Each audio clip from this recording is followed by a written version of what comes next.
Hello and welcome to Bricking the Block. Today we are looking at a mock that I recently completed.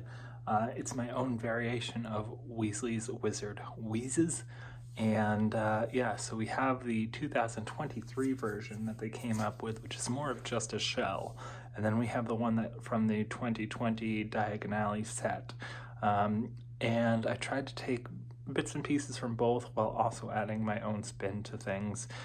And this is the result. So we have our dear old friend, the bunny who gets covered by the hat.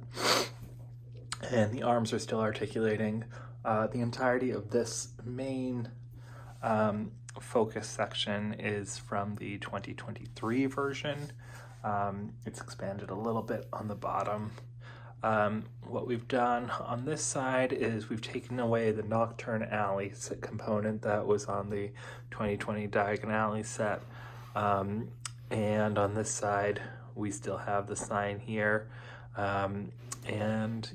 So overall, there's still some things about the facade that I'd like to switch up. There's this gray streak we started on this side that I'd like to continue all the way over and make a little bit more consistent. And let's go inside. Now the inside is something that I really just went to town with.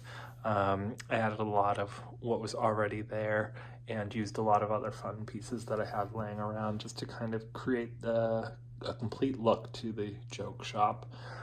So the main focus here is we have a staircase that goes to the second floor. It starts in the back there. Whoa, knocking down things. So it starts in the back and winds its way up. I thought that was pretty cool. And pretty much it gets very chaotic inside with the amount of stuff going on. But we still have the Dolores Umbridge piece over here. So let's start over here. My vision is that in this little turnstile here is the cashier stand and where people can check out with their findings. We have purple popcorn, cupcakes, extendable ears. We have the Dolores Umbridge thing that they got going down. And then when we get over here, we got some broomsticks. We got the traditional things you would see in Weasley's Wizard Wheezes. I took some of the leopard and blue stripe pieces from the Spice Girl sets and kind of repurposed them here, along with the Union Jack. I thought those worked out pretty well. On the upper floor, we do have a section devoted to potions and that kind of hijinks. So yeah, I'm really pleased with how this turned out overall. And so we do have a second floor that leads itself around and then kind of comes back down.